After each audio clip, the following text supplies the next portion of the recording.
शरणे ले सब अंश अनंत जन्म यग हरता किए निर्मल तनु अंश वंश में ताय मिलायत अंश के तु नहे कर्म कर्म सब ऐसे ही परम गुरु प्रगट सजन सुख काज तनोधर श्रीमत कुबेर सर्वाग्न गति पर से अचराचर। श्री कृष्ण स्वामी महाराज की जय। परम गुरु श्रीमद करुणासागर महाराज की जय। पूज्य श्री नारायण दास महाराज की जय। श्री सब कबीराचार्य महाराज की जय। श्री सब संतन की जय। श्री सब देवन की जय। श्री ज्ञान संप्रदाय की जय। श्री गुरु गादी सरसापुरी की जय। श्री कैवल्य धाम की जय। कथा सत्संग प्रारंभ समय का साथ केवल साहेब 3 વાર પગે લાગવાનું છે।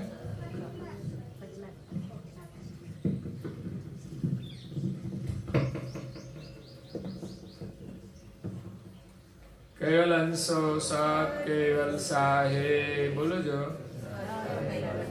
आजूबाजू सौने प्रेम थी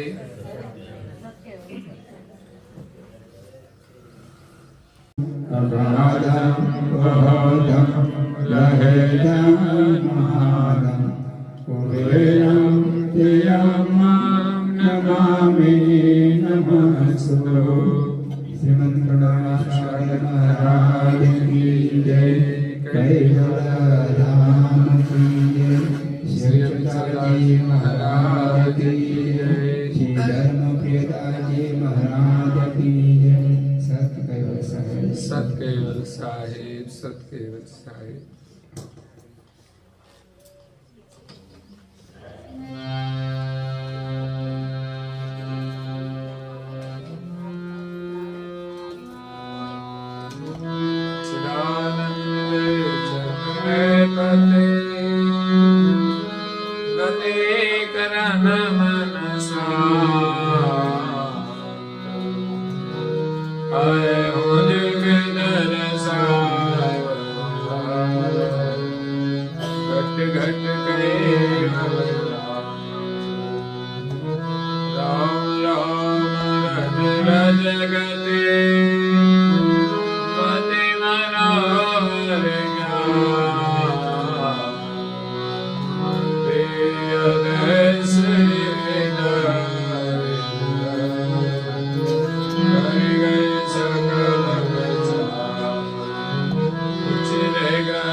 प्रेमी भक्तजनों, ज्ञान संप्रदायના અધ્યસ્થાપક અનંત બ્રહ્માંડાધીશ વિશ્વ નિયંતા सकर्ता सतकैवलना महाद सजाण जाण अलौकिक दिव्य स्वरूप ने अनेक न्यायों द्वारा प्रत्यक्ष प्रमाण थी प्रतिपादन करी आपनार अनंत अंशोना तारणहार परम मोक्षना दाता महान समर्थ परम श्रेष्ठ परम विभूतिवान परम दयालु परम कृपा निधि सर्वज्ञ दिव्य परम गुरु श्रीमद् करुणासागर महाराज जगतना जीवोने यथार्थ ज्ञाननो उपदेश आपवा माटे अकल विभूतिनो दिव्य देह धारण करे आ विश्वनी अंदर 14 लोक अने 7 द्वीप में प्रकट थया।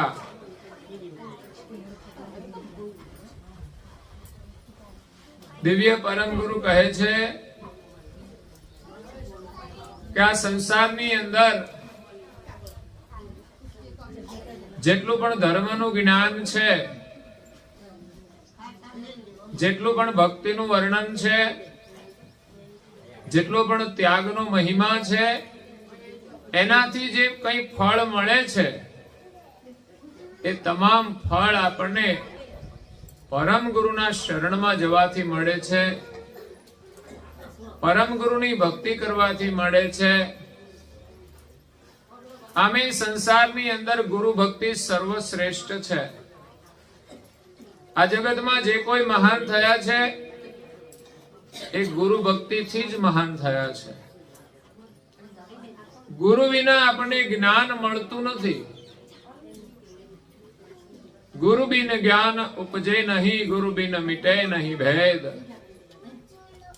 સંસારની અંદર જે મતભેદ છે, જે ભેદભાવ છે, જે ભ્રમણાઓ છે, એ પણ ગુરુની કૃપા વિના છૂટતી નથી. ગુરુ બિન મિટે નહીં ભેદ, ગુરુ બિન સંશય નહીં ટળે. વિશ્વના માલિક કોણ છે? એ મતની અંદર અનેક મતભેદો છે, અને મતભેદ હોય ને ત્યાં સંશય પણ હોય છે. જ્યાં કોઈ બીજો મત ન હોય ત્યાં કોઈ સંશય નથી હોતો, પણ જ્યાં અનેક મતભેદ હોય, અનેક માન્યતાઓ હોય, એના વિશે પ્રશ્ન ઉભો થાય કે સાચા માલિક કોણ છે? હિન્દુઓમાં પણ અનેક મતભેદ છે. એ સિવાય અનેક માન્યતાઓ છે. હિન્દુ છે, મુસ્લિમ છે, ક્રિશ્ચિયન છે, પારસી છે, યહૂદી છે. સારા વિશ્વની અંદર અનેક ધર્મના મતભેદો છે. ધર્મને લઈને લડાઈઓ પણ ચાલે છે કે અમારો ધર્મ સાચો. કરુણાસાગર મહારાજના જ્ઞાનની અંદર, એના લક્ષની અંદર કોઈ ભેદ નથી, કોઈ બીજો મત નથી. એવા મતનું સ્થાપન કર્યું છે તો ગુરુ બિન સંશય નહીં ટળે. પરમ ગુરુ એવું યથાર્થ જ્ઞાન આપે છે કે આપણા મનમાં કોઈ પછી સંશય નથી રહેતો કે માલિક આ છે કે તે છે.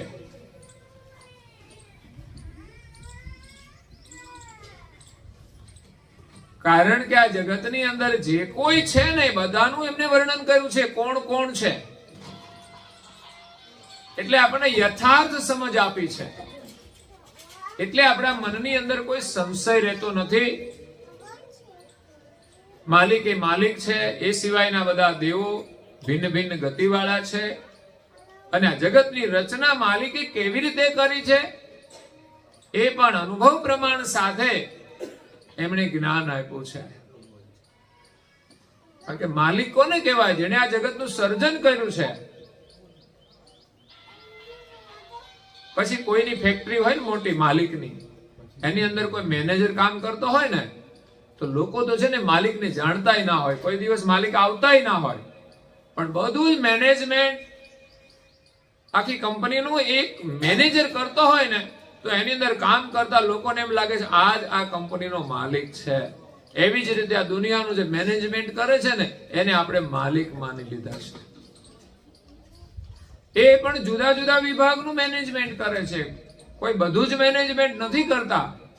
એક મોટી કંપની હોય ને તો એની અંદર બધા જ અલગ અલગ ડિપાર્ટમેન્ટ હોય છે. કોઈ એકાઉન્ટ સંભાળતો હોય, કોઈ પ્રોડક્શન સંભાળતો હોય, કોઈ બીજું માર્કેટિંગ કરતો હોય. એવી જ રીતે આ જગતની અંદર કરતા માલિકે દેવોનું સર્જન કર્યું છે એ જુદા જુદા ડિપાર્ટમેન્ટ સંભાળવા માટે. પણ માલિક તો જગતથી ન્યારા રહેલા છે એને કોઈ જાણતું નથી. એને જણાવવા માટે જ પરમ ગુરુ એના સાનિધ્યમાંથી આવ્યા છે. એમના પરમ વિશેષ અંશ છે. દેવતાઓ વિશેષ અંશ છે અને આપણે બધા સામાન્ય અંશ છીએ. આટલો ભેદ છે એટલે આપણને યથાર્થ સમજ આપી છે કે જેથી આપણા મનમાં સંશય ના રહે. દેવો છે વિશેષ ગતિવાળા છે, એનામાં વિશેષ સામર્થ્ય છે. માલિક એની જવાબદારી સોંપેલી છે. સૂર્ય, ચંદ્ર, પૃથ્વી, જળ, અગ્નિ, વાયુ, આકાશ, બ્રહ્મા, વિષ્ણુ, મહેશ, શક્તિ, નિરંજન, શેષ, તો અહીંયા પરમ ગુરુ કરુણાસાગર એ આપણા સંશયોનું સમાધાન કરે છે. ગુરુ બિન સંશય નહીં ટળે, ચાહે વાંચે સારે વેદ. કદાચ 4 વેદનું અધ્યયન કરે અને બધા જ શ્લોક કંઠસ્થ કરી લે ને તો મનમાંથી છે ને મતભેદ ન દૂર થાય. પણ એવા અનુભવી ગુરુ મળે ને તો એક ક્ષણવારમાં એના સંશયોનું સમાધાન કરી આપે છે. એટલે પરમ ગુરુનો મહિમા વિશ્વની અંદર અપરંપાર છે.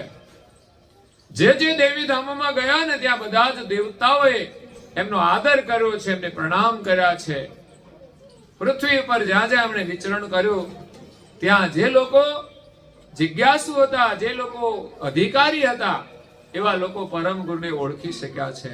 પરંતુ પશુ સમાન જીવ ગતિના જે જીવ હતા, જે મનુષ્ય હતા, એ એમને ઓળખી શક્યા નથી, અગર તો એના શરણમાં આવી શક્યા નથી અને એનો લાભ લઈ શક્યા નથી.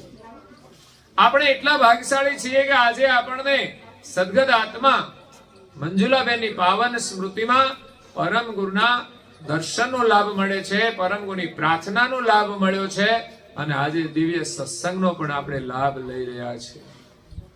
અમૃત રસનું પાન કરી રહ્યા છીએ. આપણે એટલા ભાગ્યશાળી છીએ અને સદગત આત્મા એટલા ભાગ્યશાળી કે એના પાછળ પરમ ગુરુના સત્સંગનું આયોજન કર્યું છે, પારાયણનું આયોજન કર્યું છે. એ સદગત આત્માનું તો કલ્યાણ થશે, એ પરમ ગુરુના શરણમાં જશે, પણ એના પરિવારજનો છે ને એના સગા સંબંધીઓ છે ને બધાનું કલ્યાણ નિશ્ચિત છે. આ સુકૃતની અંદર બધાને લાભ છે, કારણ કે બધા આવ્યા છે, બધા લાભ લઈ રહ્યા છે,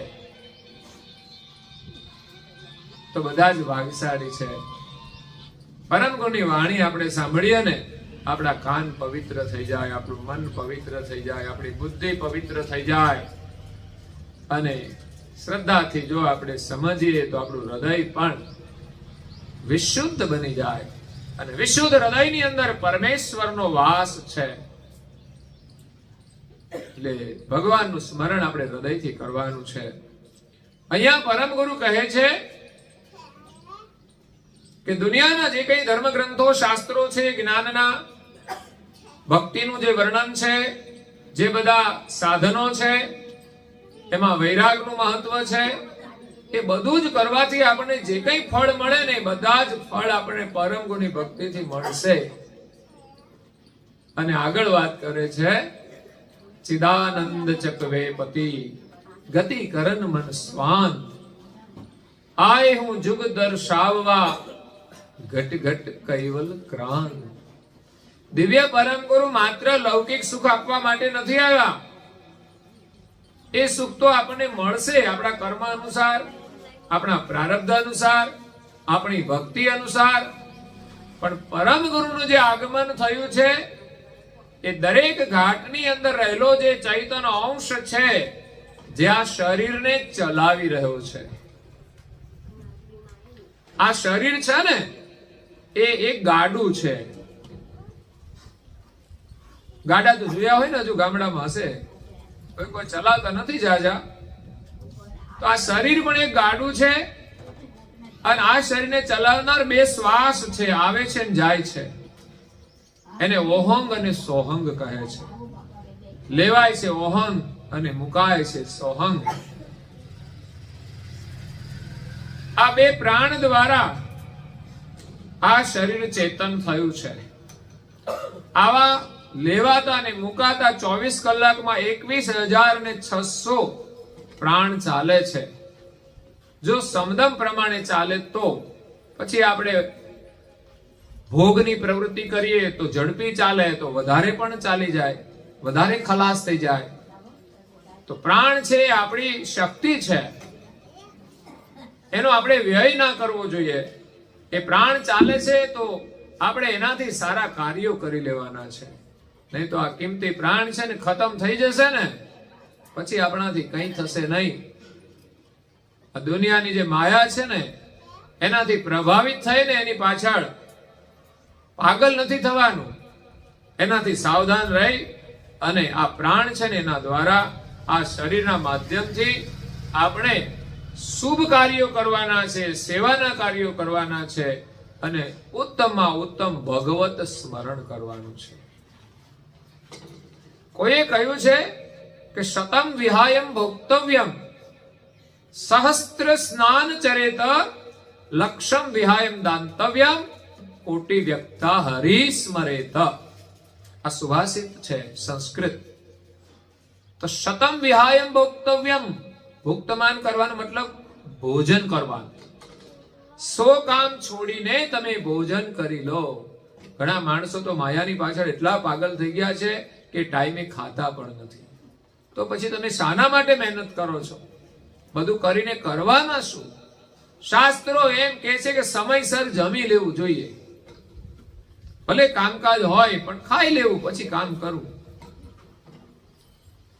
એનાથી આપણું સ્વાસ્થ્ય પણ સારું રહે અને સંસારની જે આસક્તિ છે ને એ પણ ઓછી થાય.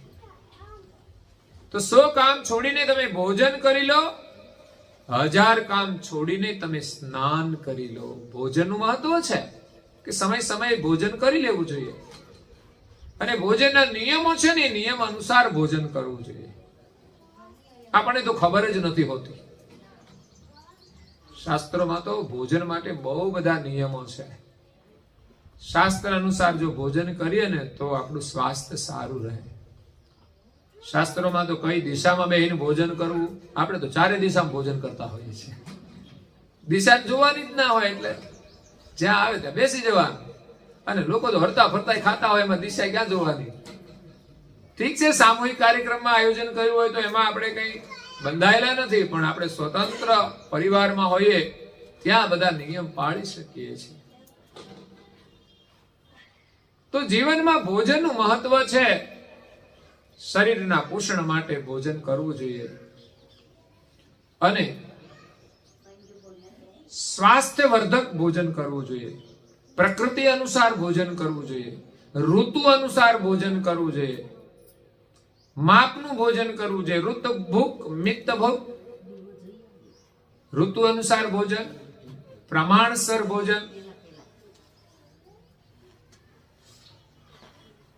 તો એ પ્રકારે આપણે ભોજન કરીએ તો સ્વાસ્થ્ય સારું રહે છે અને આપણા વિચારો પણ સારા રહે છે. કારણ કે આપણા જીવનમાં માત્ર સ્વાસ્થ્યનું જ મહત્વ નથી, જીવનમાં વિચારોનું પણ બહુ મહત્વ છે. જેવા વિચારો છે ને એવું જ એનું જીવન હોય છે. હા, થોડા ઘણા માણસ સ્વાસ્થ્યથી સુખી દુખી થતા હોય છે, પણ જેના વિચારો ઉત્તમ હોય ને એને સ્વાસ્થ્યનું દુઃખ પણ વધારે નથી લાગતું. અને જેનું ભલે સ્વાસ્થ્ય સારું હોય પણ વિચારો સારા ના હોય ને માણસ સુખી નથી હોતો, દુઃખી હોય છે. કારણ કે શરીર કરતા વધારે માણસ મનથી દુઃખી છે. ચિંતા, ચિત્ત ચિંતા ઉદાસ, ચિત્તની અંદર ચિંતાઓ છે, ઉદાસીનતાઓ છે. એટલે ભોજન માટે આપણે થોડા નિયમ રાખીએ. 1000 કામ છોડીને સ્નાન કરી લો. વિચાર કરો, 1000 કામની અંદર ભોજન પણ આવી જાય. જો સ્નાન કરવાનું હોય તો ભોજન છોડીને પહેલા સ્નાન કરો. ભોજન કરતા પહેલા સ્નાનનું મહત્વ વધારે છે. સ્નાન શા માટે? શરીરની શુદ્ધિ માટે છે અને બીજું શરીરની પવિત્રતા માટે છે. આપણે શાના માટે સ્નાન કરીએ છીએ? તો કે શરીર શુદ્ધિ અને પવિત્રતા બંને માટે કરીએ છીએ. એટલે આપણે ત્યાં શાસ્ત્રોમાં લખ્યું છે કે લેટ્રિન જાઓ તો નાવું જોઈએ. પણ કોણ નાય આમાં? એવી કોઈ શુદ્ધિ આપણે રાખતા નથી. પછી લેટ્રિનમાં ગયા પછી પણ રસોડામાં જઈએ, બધાને ટચ કરીએ. એ અશુદ્ધિઓ છે, પણ આપણે એ સૂક્ષ્મ અશુદ્ધિને જાણતા નથી. એટલે પવિત્રતા કોને કહેવાય? કે નાયા પછી આપણું તન પવિત્ર થઈ જાય. રાત્રિ દરમિયાન ઊંઘ કરીએ ને એટલે આપણું શરીર અશુદ્ધ કહેવાય. એટલે સવારે આપણે નાયા વગર પૂજા કરી શકતા નથી. કેમ? તો કે શરીર અશુદ્ધ કહેવાય.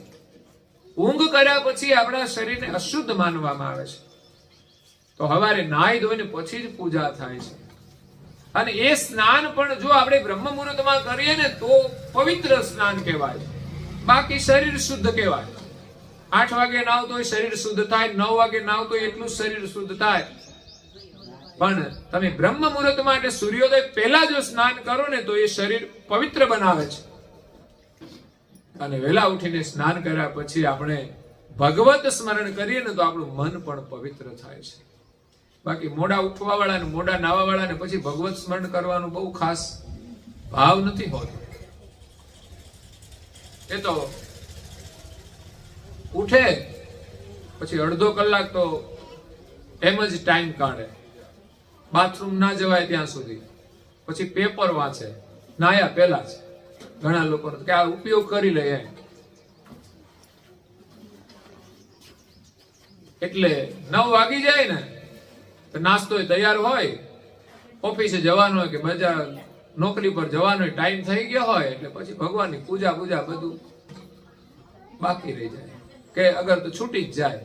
એનું મહત્વ કઈ નથી રહેતું, કારણ કે સ્નાન જ એવા કાળમાં કર્યું છે ને પછી એના મનની અંદર એ ભાવ નથી રહેતો. અને એ અશુદ્ધ શરીર, અપવિત્ર શરીર એ પછી પાપનું પણ આચરણ કરે છે ક્યાંય પણ.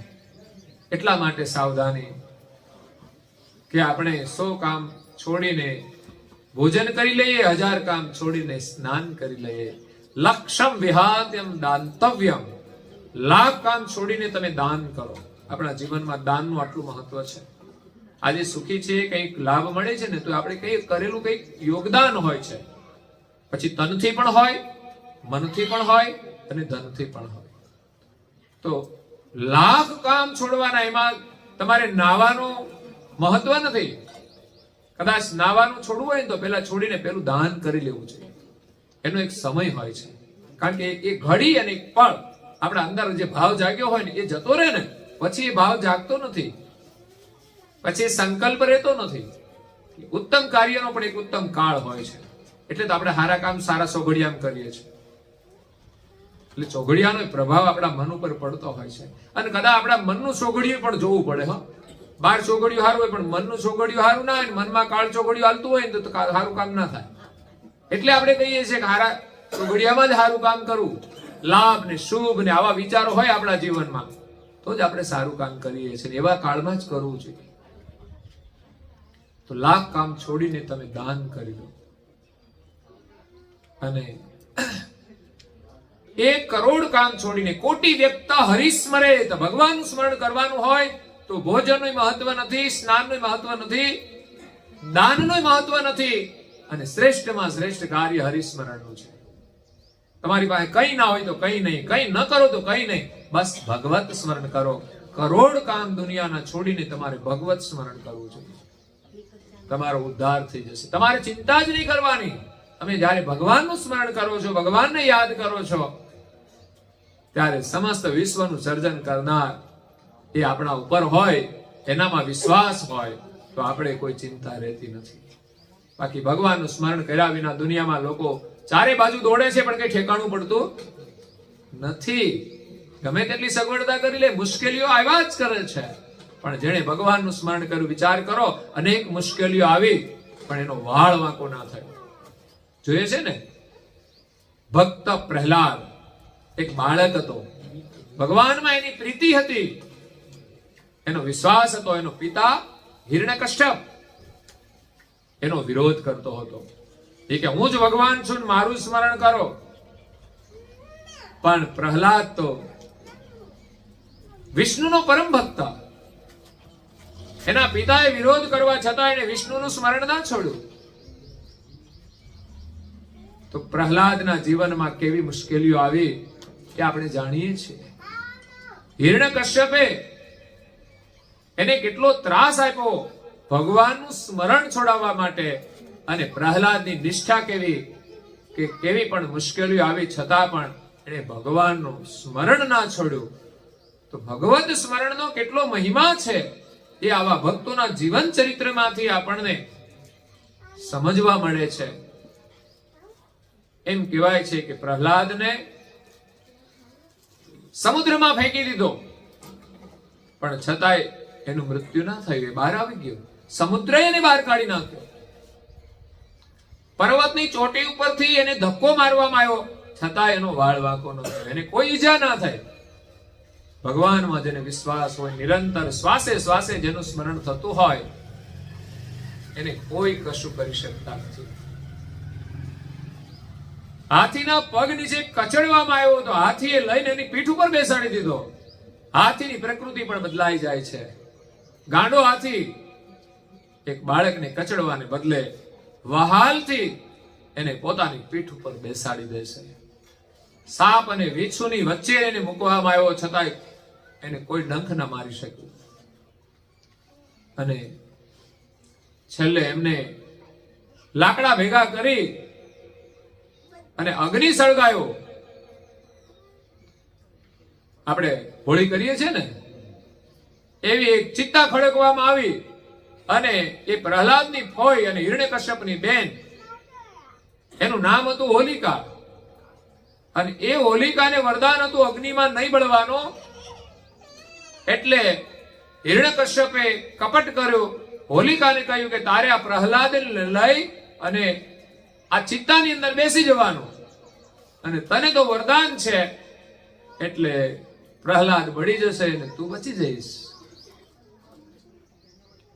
તો એ કપટની અંદર હિરણ્યકશ્યપની બેન પણ એની સાથે જોડાય અને એમણે ષડયંત્ર કર્યું અને પ્રહલાદને વહાલથી પોતાની ગોદમાં લઈને બેસી જાય છે. પછી અગ્નિ મૂકવામાં આવ્યો.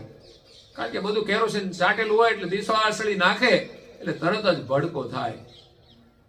તો ભડકો તો થયો. આ હોળી થઈ. હોળી ઘરમાં થાય ને હોળી, એવી આગ લાગી. તો પ્રહલાદની શ્રદ્ધા તો ભગવાનના સ્મરણમાં છે અને નિરંતર ભગવાનનું સ્મરણ કરે છે ત્યારે એના શરીરને પણ આગની આંચ નથી લાગતી. નહીં તો પ્રકૃતિના નિયમ અનુસાર અગ્નિની અંદર શરીર જાય તો એ બળી જાય. પણ અહીંયા કોઈ એવા ચમત્કારો થયા છે. ભગવાનની જે શક્તિઓ છે, એક દેવોની શક્તિ પણ આટલું કામ કરતી હોય તો માલિકની શક્તિ તો કેટલી અદ્ભુત છે. કરુણાસાગર મહારાજની શક્તિ તો કેટલી અદ્ભુત છે. પરમ ગુરુએ પણ જેને જેને ભક્તિ કરી છે, નિયમ પાળ્યા છે ને, એની રક્ષાઓ કરી છે. તો અહીંયા પ્રહલાદને કશું થતું નથી અને એની જે ફોઈ હતી એને વરદાન હતું અગ્નિમાં નહીં બળવાનું, છતાંય એ હોલિકા બળી ગઈ. કારણ કે વરદાનના પણ નિયમ હોય છે. એને જે વરદાન મળ્યું હોય ને એનાથી કોઈનું પણ માણસ અહિત કરે ને તો સમજવાનું એનું વરદાન નષ્ટ થઈ જાય. આ પ્રકૃતિનો નિયમ છે, આ કુદરતનો નિયમ છે. એને અકારણ પ્રહલાદને બાળવાનું ષડયંત્ર કર્યું તો એનું વરદાન સમાપ્ત થઈ ગયું અને હોલિકા બળી ગઈ. ત્યારથી એને હોળી કહેવામાં આવે છે. અને પ્રહલાદ બચી ગયો. એમ આ સંસારની હોળી છે ને એની અંદર બધાના શરીર બળી જવાના છે. અંદર આત્મા રૂપી પ્રહલાદ છે ને એને કશું થવાનું, એ અજરમર છે. એટલે આ જીવન મળ્યું છે ને શ્વાસે શ્વાસે આપણે ભગવાનનું સ્મરણ કરી લેવાનું. સમય મળે ને વાતો બહુ ના કરવી હો. તો આપણે તો છે ને મોકો મળે ને તમે વાતો શરૂ થઈ જાય. આ સમય મળ્યો છે કિંમતી. એક એક શ્વાસ આપણો કેટલો કિંમતી છે. એનું મૂલ્ય કરી અને એને વ્યર્થ ગુમાવવાનો નથી. એટલે તો ગંગા સતી પાનબાઈને કહે છે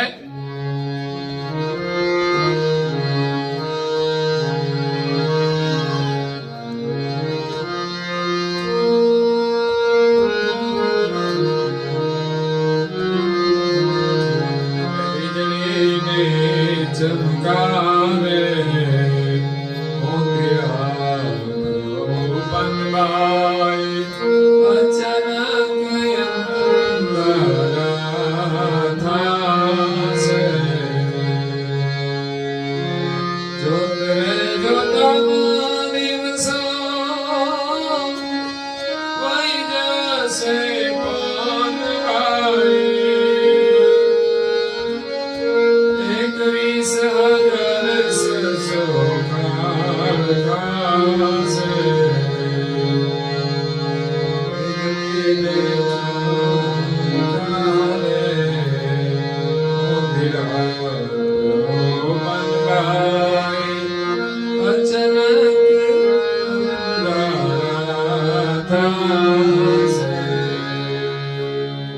વીજળીના ચમકારે તમે મોતી પરોવી લો. માનવ જીવન મળ્યું છે ને વીજળીના ચમકારા જેવું છે. અને એ ચમકારાની અંદર જે અજવાળું થાય ને વીજળીનું, એમાં આપણે મોતી પરોવી લેવાનું છે. ભગવત સ્મરણનું, સેવાનું, તો આપણું જીવન સફળ થઈ જશે. જોત જોતામાં તો આ દિવસો બધા ચાલ્યા જશે. સંસારનું કામ કરતા કરતા ભગવત સ્મરણ કરવાનું છે. અને થાય છે. એવું નથી કે એના માટે આપણે ઘર છોડીને જવું પડશે. જો માયા છૂટી જાય ને તો છૂટી પણ જાય, પણ સંસારમાં રહીને પણ ભગવાનનું સ્મરણ થાય છે. આ જીવન સફળ થાય છે. આજે લોકો એના સ્મરણને મહત્વ નથી આપતા અને એનો સમય એમ જ બગાડતા હોય છે. તો આ મળેલું જીવન છે ને ગુમાવી દે છે. આ તો કિંમતી મોતી સમાન જીવન મળ્યું છે. અને ભગવત સ્મરણ જેવો જીવનમાં કોઈ આનંદ નથી. સાચો આનંદ તો ભગવાનનું સ્મરણ કરવામાં છે, કે જેણે આ જગત બનાવ્યું છે, જેણે આપણને બનાવ્યા છે, જેણે આપણને જીવન આપ્યું છે. આ બધું એમનું બનાવેલું છે, આપણું કશું નથી. આપણે કંઈક થોડું ઘણું વ્યવસ્થા કરી છે, પણ બધી જ મટીરિયલ્સ માલિકનું પેલું બનાવેલું છે, ત્યારે બનાવ્યું છે. આપણે એક મકાન બનાવવું હોય તો માલિક એકલો નથી બનાવી શકતો, કેટલાય મજૂરોનો સહયોગ લેવો પડે છે. એકલા પૈસાથી જ કામ નથી થતું. એમ આ જગત માલિકે બનાવ્યું છે, એમાં આપણે તો માત્ર નિમિત્ત છીએ. આપણે તો કાલે ચાલ્યા જવાના. આ બધી વસ્તુ તો અહીં જ રહી જવાની. જે શરીરને આપણે મારું માનીએ છીએ, એના મોહમાં લપેટાયા છીએ, એ પણ એક દિવસ છૂટી જવાનું છે.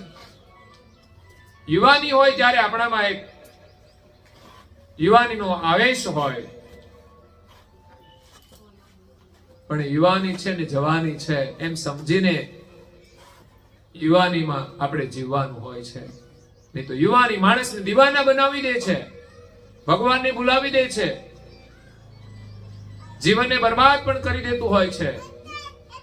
ભોગ માટે જીવન નથી મળ્યું, પણ સંયમથી આપણે જીવન જીવીએ એમાં સુખ છે. તો અહીંયા કરુણાસાગર મહારાજ કહે છે કે ચિદાનંદ ચકવે પતિ. કરુણાસાગર મહારાજ કેવા છે? ચિદાનંદ ચકવે પતિ. ચિદાનંદ, સદ ચિદાનંદ. જે ઋષિમુનિઓ સાધના કરી, ધ્યાન કરીને જે અવસ્થા પ્રાપ્ત કરે છે ને, એ સદચિદ આનંદ છે.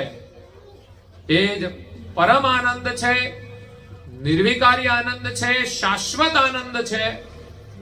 એ આનંદ સિવાય તો આપણે કરવાનું શું? થોડી વાર આનંદ કરીશું અને કાલ સવારે ચાલ્યા જઈશું તો આપણું જીવન તો ઉદાસ થઈને જશે. અંતકાળ તમે જુઓ ને તો મરતી વખતે માણસ ઉદાસ થઈ જાય. કારણ કે સંસારનું સુખ તો એને કઈ મળતું નથી. છેલ્લે બધું છોડીને જવાનું. પણ ભગવત સ્મરણ કર્યું હોય ને તો ચહેરા ઉપર તેજ હોય છે. અંતકાળે પણ એ ભગવત સ્મરણ કરીને પ્રસન્નતાથી શરીર છોડે છે. એ જીવનની સાચી પ્રસન્નતા છે. બાકી જિંદગી ભર આપણે આ બધું ભેગું કર્યું, એમાંથી આપણે કંઈ જ મળવાનું નથી.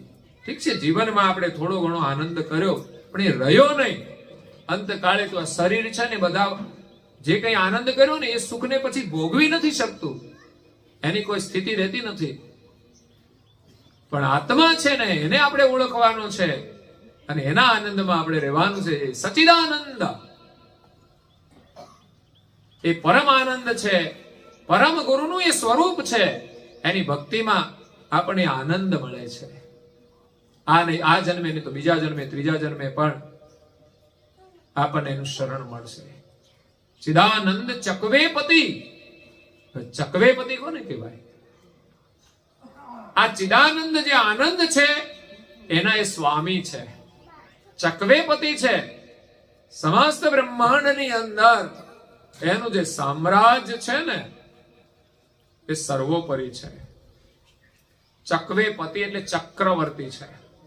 પેલા રાજાઓ થતા હતા અલગ અલગ.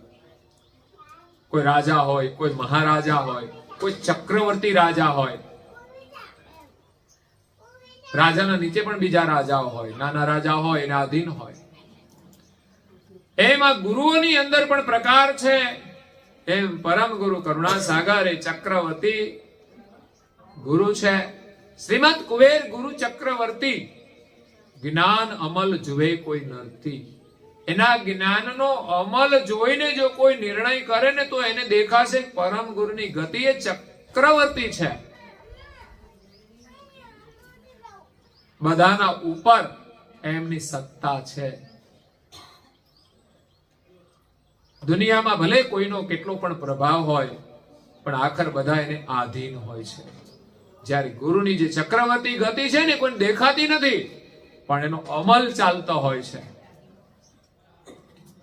તો અહીંયા ચિદાનંદ ચકવેપતિ ગતિ કરન મન સ્વાંત. જે ચિદાનંદ ગતિ છે, ચક્રવર્તી ગતિ છે, એ ગતિનો માત્ર એક બુંદ મળે ને આપણને તોય આપણું મન શાંત થઈ જાય. અને ચક્રવર્તી ગતિમાંથી જ આ જ્ઞાનનો પ્રવાહ વહે છે. આપણે સાંભળીએ, એ પ્રમાણે વિચારીએ, એ પ્રમાણે ઉચ્ચારણ કરીએ, એ પ્રમાણે ક્રિયાકર્મ કરીએ તો એ ચિદાનંદ આનંદની અનુભૂતિ આપણને થાય છે. બ્રહ્મ ચિદાનંદ આનંદ સિંધુ જેનું કૈવલ પરકાશી. બ્રહ્મ રૂપી આ બ્રહ્મ છે એની અંદર આનંદ ભરેલો છે. પણ એ આનંદના પ્રકાર છે. કોઈ વિષયાનંદ છે,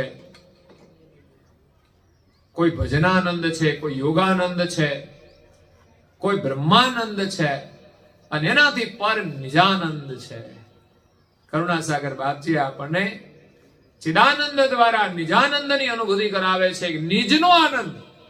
આપણે બધા પરાધીન આનંદ કરીએ છીએ, કોઈના આધારે આનંદ કરીએ. આ શરીર છે ને પરાધીન છે, એટલે આપણે સ્વતંત્ર નથી. શરીરને આધીન આપણે આનંદ કરીએ છીએ. જ્યારે નિજાનંદ મળી જાય ને, આત્માનો આનંદ, તમારા શરીર સુખની કોઈ જરૂર નહીં પડે. તમે તમારી મસ્તીમાં જ રહેશો. ખાવા પીવાની કોઈ ચિંતા જ નહીં રહે, નહીં ઠંડી ગરમીની ચિંતા રહે. તો આપણે દુઃખ શાનું? આ સંસારમાં તો દુઃખ એનું તો છે, ઠંડી, ગરમી, ભૂખ ને પ્યાસ ને કામ ને ક્રોધ. જ્યારે કોઈ ઈચ્છાઓ જ નથી ત્યાં કામનાઓ નથી, ત્યાં ક્રોધ પણ નથી. એવી મસ્તી છે એ આપણે મેળવવાની છે. થોડી પણ જો ઈચ્છા થઈ જાય ને તો એ જીવન સફળ છે.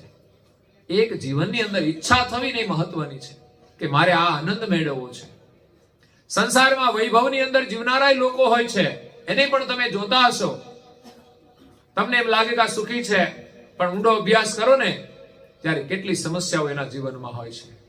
સુખી લોકો હોય ને, એક તો બહુ મોટા તગડા હોય, ખાવાનું સારું મળે એટલે જાડા થઈ જાય, એટલે એ મોટી ઉપાધિ છે.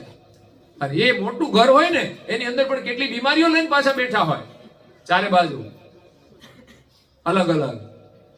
ત્યારે આપણને એમ થાય કે આ ધન ને વૈભવ ને કરવાનું શું? અને છતાંય ભગવાનનું સ્મરણ કરતા હોય ને તો સુખી દેખાશે. એ સિવાય કોઈ સુખ છે? એના આગળ ગમે તેટલું પડ્યું હોય, તિજોરીમાં દાગીના પડ્યા હોય, કરવાના શું? બેંકમાં પૈસા પડ્યા હોય, કરવાના શું? સુખ તો આપણી સાથે જોડાયેલું છે. માત્ર આપણી પાસે પૈસા છે એનું સુખ ના, એ તો કઈ જ નથી. એ તો હવા નીકળી ગઈ તો પૂરું થઈ ગયું. ખાતામાંથી બદલાઈ જશે, બીજાના ખાતામાં જતા રહેશે. પછી એવું નહીં કે આપણા ખાતામાં હતા એટલે પછી બીજા જન્મે આપણને મળશે. જીરો. જે વારસદાર છે ને એ ભાગશાળી, એને મળી જાય. પણ વાપરે ને એ મહાભાગશાળી છે. મળે તો ભાગશાળી જ કહેવાય, નહીં તો પૈસા મળતા નથી. હો, એમ જ મજૂરી કરવી પડે છે, ભૂખ્યા રહેવું પડે છે, બહુ સમસ્યાઓ છે પૈસા વિના. પણ જ્યારે આપણે કંઈ સુકૃત કર્યું હોય છે ને ત્યારે જ આપણને એનો લાભ મળે છે. એટલે ધનવાનોને આપણે જોઈએ છીએ, એને લોકો સલામ કરે છે, આવો આવો આવો. પણ ક્યારેક કોઈક એવા ફકીરને તમે જુઓ, એવા સંન્યાસીને જુઓ કે જેની પાસે કોઈ સુખ સગવડ ના હોય છતાં પણ એની એટલી મસ્તી હોય છે, તો એ સાચો આનંદ છે, નિજાનંદ છે. અને આપણને એના દર્શનથી ઈચ્છા થઈ જાય કે જીવનમાં સાચો આનંદ તો આ જ છે.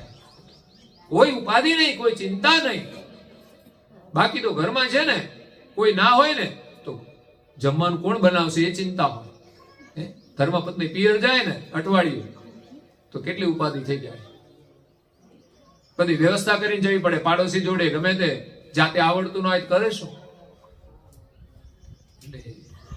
એકલા રહીએ ત્યારે ખબર પડે કે કેવી પરિસ્થિતિ આવે છે, છતાંય બધા સાથે મળીને રહેવામાં સમસ્યાઓ, એકાબીજા સેટિંગ થતા નથી, મેચિંગ થતું નથી. કપડાના મેચિંગ કરે પણ મનના મેચિંગ નથી કરતા. એટલે એકલા રહેવામાં સમસ્યા, શું કરશું, કેવી રીતે કરશું, અને ભેગા રહેવામાં સમસ્યા.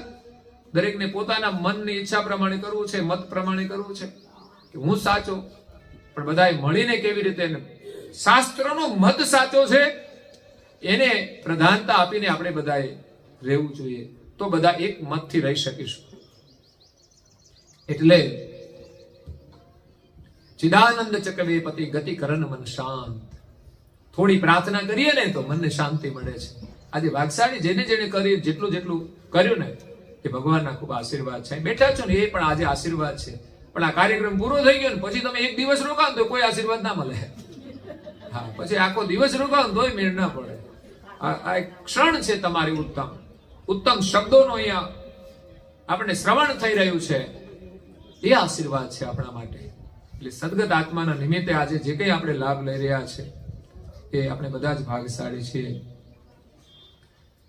જે આપણા મનને શાંત કરી દે. મોટામાં મોટું દુઃખ છે ને મનની અશાંતિ છે. કઈ ના હોય ને એની એ જ પોઝિશનમાં બસ ખાલી ખોટા સમાચાર મળી જાય ને તોય મન અશાંત થઈ જાય. પેલા ભાઈએ તમને આમ કીધું, પેલા બેને તમને આમ કીધું, તરત મનમાં ભડકો થઈ જાય ઈર્ષાનો. તો આપણા મનને આપણે શાંત કરવાનું છે. એવી ગતિ લઈને પરમ ગુરુ આવ્યા છે. આયે હું જુગ દર્શાવવા. શા માટે આવ્યા પરમ ગુરુ? જગતને દર્શાવવા માટે. શું બતાવવા આવ્યા છે? તો કે ઘટ ઘટ કૈવલ ક્રાંત. દુનિયામાં જેટલા પણ ઘાટો છે ને, શરીર છે 84 લાખ પ્રકાર, અને એક એક જાતિની અંદર અસંખ્ય શરીરો. એટલે આમ ગણીએ ને તો દુનિયામાં જેટલા પણ શરીરો છે એની ગણતરી કરવી મુશ્કેલ છે. કદાચ આપણા કેલ્ક્યુલેશનમાં એ આંકડો આવી ના શકે. એટલા ઘાટો આ બ્રહ્માંડમાં છે. હવે આપણે માણસની ગણતરી કરીએ વસ્તીની, પણ કઈ મચ્છરની ગણતરી થાય? કીડીઓની ગણતરી થાય? આવા તો અસંખ્ય જીવ છે જેને આપણે ઓળખતા નથી, જેના નામની ખબર નથી. આ તો મચ્છરની ખબર છે, કીડીઓની ખબર છે, પણ એ સિવાય ઝીણા ઝીણા જીવ જંતુ આ આવતા હોય છે એની ક્યાં આપણને ખબર હોય છે? તો અસંખ્ય જીવ, વરસાદ વરસે અને કેટલી વનસ્પતિ ઉગી નીકળે, આ પૃથ્વી પર કેટલું ઘાસ ઉગી જાય, કેટલા જીવ એની અંદર હોય છે. તો જગતની અંદર જેટલા પણ શરીર છે, પછી વનસ્પતિ હોય, પ્રાણી હોય, પશુ હોય, જળચર હોય કે આકાશમાં ઉડતા ખેચર હોય, એ તમામ પ્રકારના શરીરોની અંદર જે આત્મા છે ને એ કૈવલનો અંશ છે, એને ઓળખાવા માટે આવ્યા છે કે બધાની અંદર એને ઓળખી લો. બાકી આ શરીરનું મહત્વ નથી. શરીર તો એક દિવસ છૂટી જશે, પણ શરીર હાલે છે કોના વડે એ જ મહત્વનું છે. આપણા ઘરમાં મોટું કિંમતી સાધન હોય, ટીવી હોય કે ફ્રીજ હોય કે ઇલેક્ટ્રિક થી ચાલતું કોઈ પણ હોય, બહુ જ કિંમતી હોય, પણ બધાની અંદર કિંમતી કોણ કહેવાય? પાવર છે. પાવર ના હોય તો ગમે તેટલું કિંમતી સાધન હોય કઈ મહત્વનું નહીં. એમાં શરીર છે ને ગમે તેટલું રૂપાળું હોય, ગમે તેટલું સ્વસ્થ હોય, ગમે તે વર્ણનું હોય, એનું કઈ જ મહત્વ નથી. દરેકની અંદર મહત્વપૂર્ણ એને ચલાવનારું ચૈતન છે. ગયો પછી આ શરીરનું કોઈ મૂલ્ય રહેતું નથી, કોઈ એને સાચવતું નથી. કારણ કે આપણો સંબંધ માત્ર શરીર સાથે નહીં, એમાં રહેલા આત્મા સાથે હતો. એટલે આપણે શરીરને રાખતા નથી, કારણ કે હવે તો ક્રિયા તો કરવાનું નથી. શરીરની કોઈ જ વેલ્યુ નથી, એને કોઈ અડવાય તૈયાર નથી. અડે તો અભડાઈ જાય. તો પવિત્ર કેમ હતું? એમાં રહેલો ચૈતન છે ને, પવિત્રમાં પવિત્ર છે.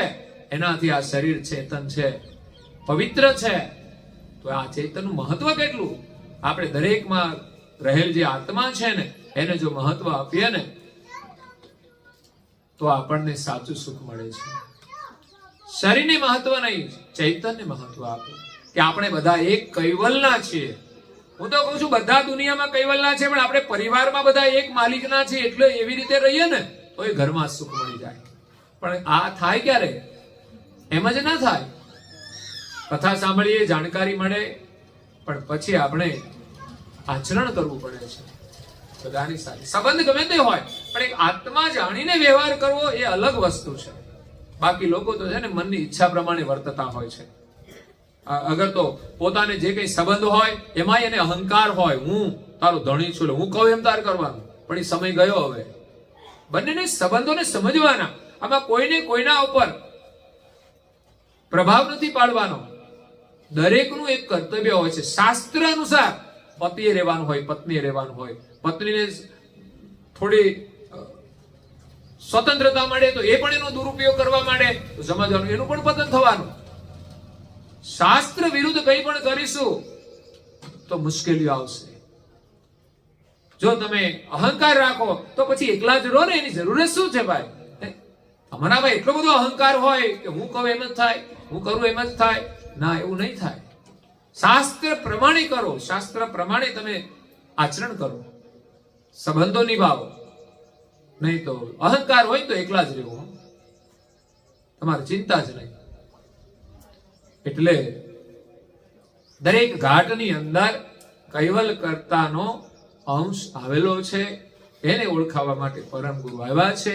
એ ઓળખાશે તો માલિક ઓળખાશે. પણ આપણે તો ભૂલી જ ગયા છીએ પોતાને. આપણે તો શરીર હું છું એમ માનીએ છીએ. હું સ્ત્રી છું, હું પુરુષ છું. કોઈ વર્ણથી માને છે કે હું અમુક વર્ણનો છું, કોઈ જાતિ જ્ઞાતિથી માને છે. તો એ પ્રકારે આપણે પોતાને ભૂલ્યા છીએ અને આ સંસારની ભ્રાંતિઓની અંદર ભટકીએ છીએ. પણ આત્મા તો અજર અમર છે, બધાની અંદર સરખો છે. તો આપણને ભેદ નહીં રહે, બહારની સમૃદ્ધિનો કોઈ પ્રભાવ નહીં પડે. લાખો ને કરોડો હોય કે ગમે તે એની પાસે હશે, બધું છોડવાના. પણ આત્મા છે ને એ બધાની અંદર સરખો છે. આપણે કઈ એનાથી કમ નથી. ભગવાનનું સ્મરણ કરવાની સમજ મળે ને શ્રેષ્ઠમાં શ્રેષ્ઠ છે. બાકી તો બધા ખાલી હાથે જવાના છે. તો એના સ્મરણનો મહિમા જાણીએ અને એમાં આપણને પ્રીતિ થાય અને એ આપણે સ્મરણ કરીએ તો પરિવારની અંદર આપણે આત્મભાવે વર્તન કરીએ છીએ. આપણા ઘરમાં મંદિર હોય તો આપણે બધા સાથે મળીને પ્રાર્થના કેમ નથી કરતા? સાથે ભોજન કરીએ, સાથે ફરવા જઈએ. તો ઘરમાં એવી કોઈ પરંપરા છે કે સાથે અઠવાડિયામાં જ્યારે પણ ભેગા હોઈએ ત્યારે, ચાલો આગળ પાછળ ગયા હોય તો ઠીક છે, પણ જ્યારે પણ હાજર હોય સંધ્યાના સમયે તો એ સમયે તો બધા ભેગા મળીને પ્રાર્થના કરવી જોઈએ કે નહીં? પણ આપણે એવી કોઈ પરંપરા રાખતા નથી. ખરેખર રાખવી જોઈએ. પરિવારની જો એકતા કરવી હોય, પરિવારમાં ખુશ રહેવું હોય તો આવા સંસ્કાર છે ને તો પરિવારની અંદર સમરસતા આવશે, સંપ આવશે, આત્મીયતા આવશે. સંબંધોનો પ્રેમ તો છે પણ એ ક્યારે બગડી જાય ને કશું કહેવાય નહીં. જ્યારે આત્મીયતા છે ને એ કોઈ પણ કાળે બદલાતી નથી, બગડતી નથી. પછી તો એ ઘરમાં પણ હોય છે, પડોશમાં પણ હોય છે, દુનિયામાં જે કોઈ મળે એની સાથે આત્મીયતાનો સંબંધ એ રહેતો હોય છે. પછી સંબંધ પ્રમાણે ચાલતો હોય. બહાર ના હોય તો એ પ્રમાણે એની સાથે આત્મીયતાથી વર્તન કરીએ. પડોશી હોય તો એની સાથે એ પ્રકારે આત્મીયતાથી, અને ઘરના સભ્યો હોય તો એની સાથે એ પ્રકારે આપણે જીવીશું તો આપણું જીવન સફળ થશે. પરમ ગુરુ કહે છે કે રોમ રોમ રજ રજ ગતિ મતિ મનોહર જ્ઞાન દિવ્ય દેશ વિવિધ વિધ કરી ગયે સકલ પહેચાન. દિવ્ય પરમ ગુરુ આ વિશ્વમાં આવ્યા, કૈવલનો સંદેશ લઈને આવ્યા છે. ઘાટ ઘાટમાં રહેલા અંશની ઓળખાણ કરવા માટે આવ્યા છે. પરમ આનંદ આપવા માટે આવ્યા છે. સંસારમાં જે દુઃખી જીવો છે ને એને સુખ આપવા માટે આવ્યા છે. અને કહ્યું રોમ રોમ રજ રજ ગતિ. પરમ ગુરુ એ સર્વજ્ઞ પુરુષ છે. આ બ્રહ્માંડની અંદર જે કઈ ક્રિયાઓ થાય છે એની રોમ રોમની એને ખબર છે. રજ રજની ગતિ એ જાણવા વાળા છે. એનાથી આ દુનિયામાં કશું અજાણ નથી. એટલે સર્વજ્ઞ ગતિ એ બોધ આપે છે કે તમે દુઃખી કેમ છો અને સુખી તમે કેવી રીતે થશો. એના ઉપદેશને જો આપણે ગ્રહણ કરીશું તો દુઃખમાંથી પણ છૂટીશું અને અંતે અખંડ સુખ પણ મળશે. દિવ્ય દેશ વિવિધ વિધ. આ જગતમાં આવ્યા તો આ બ્રહ્માંડની જે રચના છે એનું પણ એમણે વર્ણન કર્યું. દિવ્ય દેશ, કૈવલ કર્તાનું દિવ્ય દેશ છે. અને આ જગતની અંદર વિવિધ પ્રકારના જે ધામો છે એમાં એ ગયા અને એનું પણ એમણે વર્ણન કર્યું. બધા દેવોનું પણ વર્ણન કર્યું. કરી ગયે સકલ પહેચાન. આ જગતમાં બધાની ઓળખાણ કરાવી એટલે આપણા મનમાં સંશય ના રહે. અને આપણા માલિકની એમણે ઓળખાણ કરાવી કે જેણે આ જગત બનાવ્યું અને આ વિવિધ પ્રકારનું જગત બનાવ્યું છે. બ્રહ્માંડની અંદર વિવિધ પ્રકારના દેવતાઓ છે. એ ધામમાં જઈ બધાને જે ઉપદેશ આપ્યો એ પ્રમાણે પરમ ગુરુએ બધાની સાચી ઓળખ કરાવી. એટલે આપણા મનની અંદર કોઈ સંશય રહેતો નથી કે આ વિશ્વના સર્જનહાર કોણ છે. ઉચરે ગ્રંથ અગાધહી, આ જ્ઞાન આપવા માટે તો કરુણાસાગર મહારાજે અગાધ જ્ઞાનના ગ્રંથોની રચના કરી છે, ઉચ્ચારણ કર્યું છે. જેટલા પણ ગ્રંથો બનાવ્યા છે ને એ બધું જ જ્ઞાન પરમ ગુરુએ ઉચ્ચાર કરીને લોકોને ઉપદેશના રૂપમાં આપ્યું છે અને ગ્રંથોની પણ રચના એમણે કરી છે. ઉચ્ચરે ગ્રંથ અગાધહી, અને જ્ઞાન છે ને એ પણ અગાધ જ્ઞાન છે, એની ગતિ પણ અગાધ છે, અગમ છે. કલિમલ હરન અજ્ઞાન, આ કળિયુગ ચાલે છે અને એની અંદર જે મળ એટલે પાપ છે, આ પાપોને દૂર કરનારું આ જ્ઞાન છે. પરમ ગુરુ કળીકાળની અંદર જીવોના પાપોને દૂર કરી એમાંથી એને મુક્ત કરી અને પરમ આનંદ આપવા માટે એ અગાધ જ્ઞાનનું ઉચ્ચારણ કરે છે. નાથ કરણ કુ દઈ ગયે, સજ્જન કુ પૈપાન. ગ્રંથોની રચના કરી અને કરુણાસાગર બાપજી જ્ઞાન નું પૈપાન કરાવી ગયા છે. જેમ એક નાનું બાળક માતાનું સ્તનપાન કરતું હોય, પૈપાન કરતું હોય, એવી જ રીતે પરમ ગુરુનું જ્ઞાન એ આપણે બાળકની જેમ રસપાન કરવાનું છે, પૈપાન કરવાનું છે, એનાથી આપણું જીવન આપણે સફળ કરવાનું છે. આવો મોકો ફરી નહીં મળે. આ મનુષ્ય જીવન એક મોકો છે. ભજન કરી શકીશું તો આ જન્મે જ કરી શકીશું અને આ સમયે જ કરી શકીશું, આજે અને અત્યારે જ કરી શકીશું. જો અત્યારે નહીં કરી શકીએ તો કદાચ આજે પણ નહીં થાય, અને આજે નહીં થાય તો ભવિષ્યમાં પણ થશે નહીં. આ જન્મે નહીં થાય તો પછી કોઈ જન્મે નહીં થાય. પછી તો ક્યાં જવાનું? 84માં પ્રાણી પશુ પંખીમાં એનાથી સ્મરણ થશે? કૂતરા ભજન કરશે? કાગડા ભજન કરશે? પ્રાણી પશુ પંખી કોઈ ભજન કરી શકવાના નથી. આપણને આ મહા મોકો મળ્યો છે, એને આપણે ગુમાવવાનું નથી. હા, આપણું કામકાજ કરીએ પણ સમય મળે ને એનો સદુપયોગ કરીએ. હું તો એમ કહું છું કે થોડું તમે સમય ધર્મ ગ્રંથોનું અભ્યાસ કરજો. સારા શાસ્ત્રો છે આપણા દેશમાં, તો એટલા શાસ્ત્રો છે કે કેટલાય જન્મો લઈએ ને કોઈ બધા ના વાંચી રહેવાય, પણ કોઈ એક પુસ્તક તમે ઘરમાં સારું રાખો, એનું વાંચન કરશો ને તમને શુદ્ધ વિચારો મળશે. અને ઉત્તમ વિચારો એ જ આપણા જીવનની મૂડી છે. હું તો એમ કહું છું ઘરમાં એક વ્યક્તિ ગ્રંથોનું વાંચન કરે, જાગે અને આખા પરિવારને જગાડે. અઠવાડિયામાં એકવાર પરિવારની સાથે તમે કોઈ ગ્રંથોનું વાંચન કરો. એમાંથી આપણને જીવન જીવવાની પ્રેરણા મળશે, બોધ મળશે, આપણું કલ્યાણ પણ થશે અને જે સદપ્રવૃત્તિ છે એમાં આપણી આસ્થા થશે.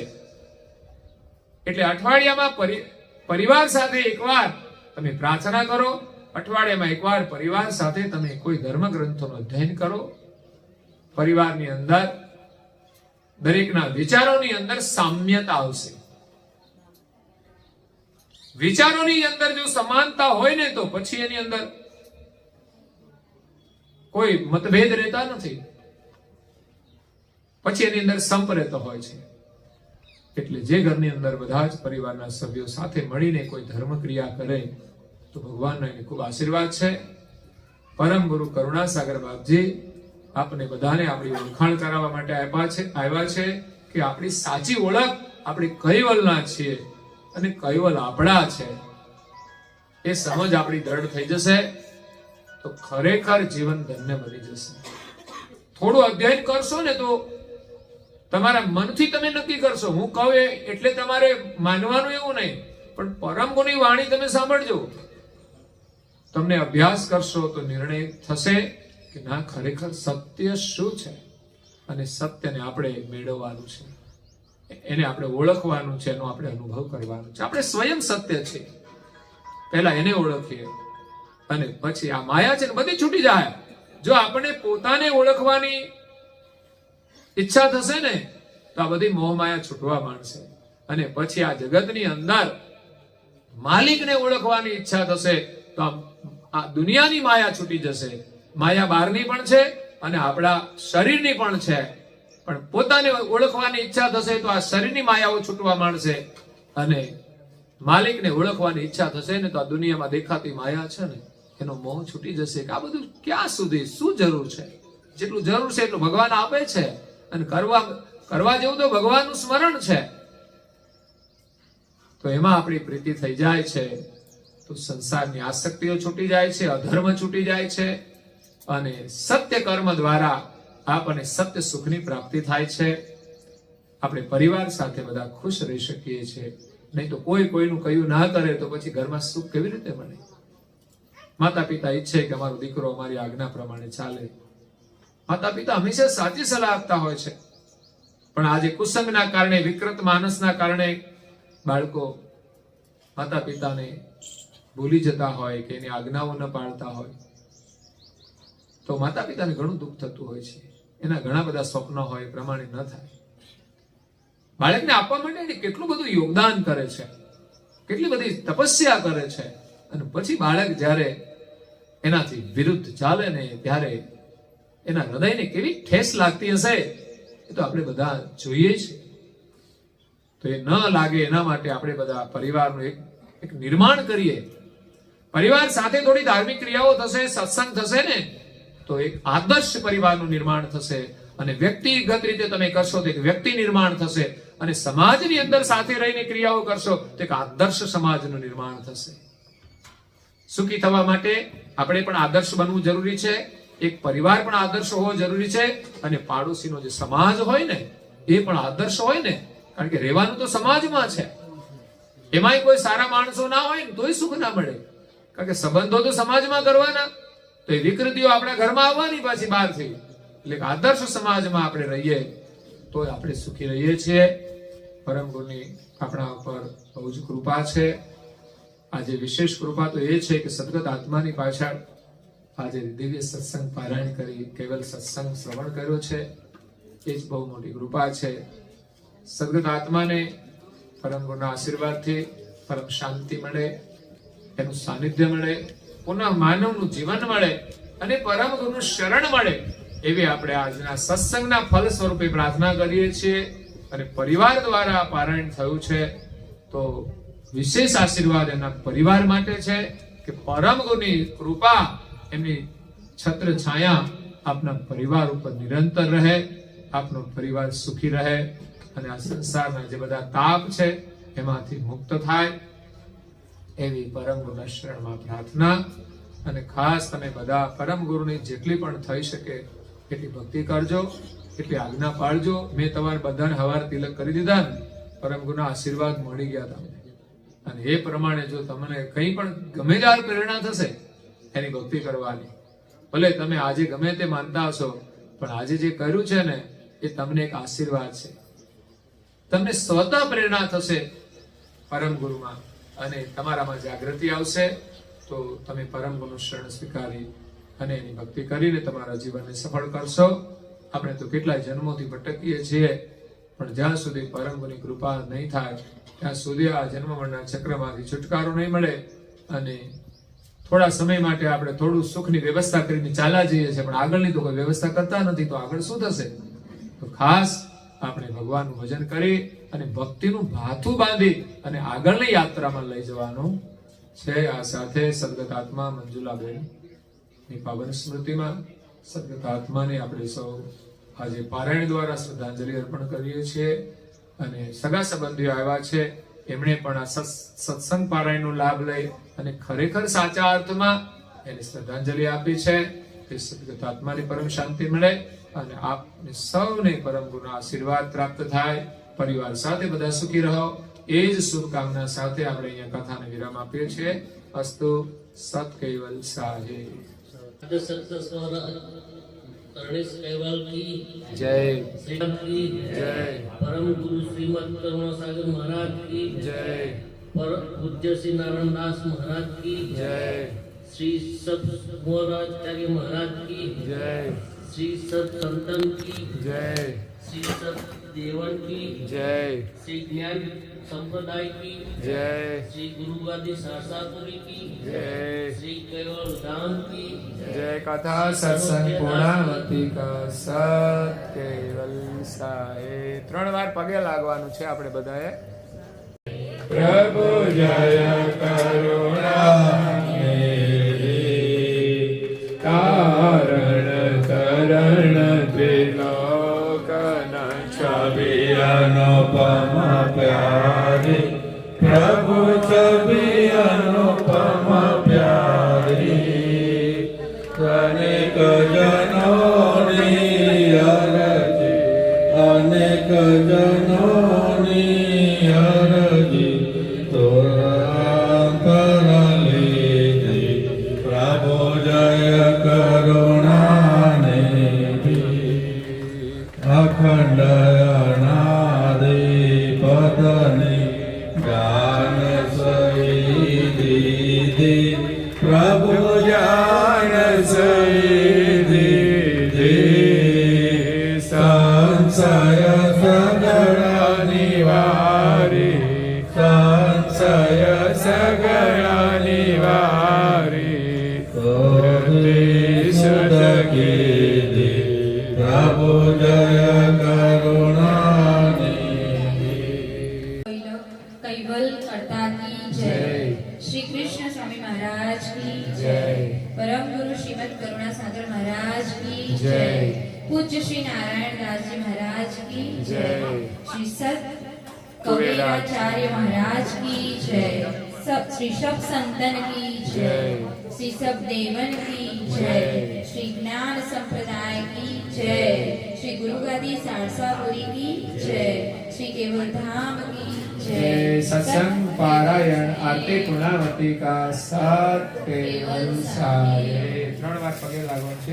आद्य सकृत स्वराज करुणेश केवल कर्ता की पूज्य श्री कृष्ण स्वामी महाराज की पूज्य श्री परम गुरु श्रीमद करुणा सागर महाराज की पूज्य श्री नारायण दास जी महाराज की पूज्य श्री सब कुबेराचार्य महाराज की श्री शिव संतन की श्री सब देवन के श्री ज्ञान संप्रदाय की श्री कायम पंथ की श्री गगन मणि की श्री निर्गुण धुनी की श्री मुक्त द्वार की श्री ब्रह्म क्षेत्र की श्री सच्चिदानंद शाखा की श्री अचंत अखाड़ा की श्री अविगत गादी की श्री बाल तिलक की श्री रसोई करावे उनकी श्री उनके माता पिता की श्री उनके बाल गोपाल की उनके गुरु गोविंद की श्री गुरु गादी सारसापुरी की श्री कैवल धाम की श्री दाता भोक्ता की श्री बोल हरि गुरु महाराज की परम गुरु श्रीमद करुणा सागर महाराज की भोजन थाल पुण्यति का सत्य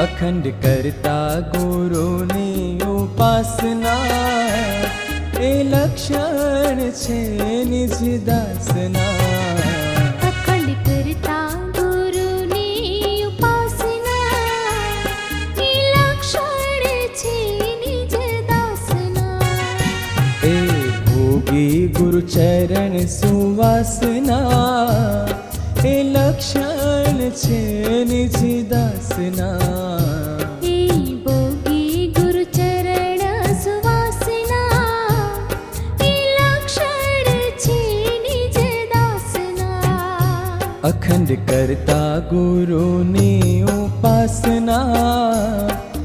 લક્ષણ છે નિજ દાસના અખંડ કરતા ગુરુની ઉપાસના એ લક્ષણ છે નિજ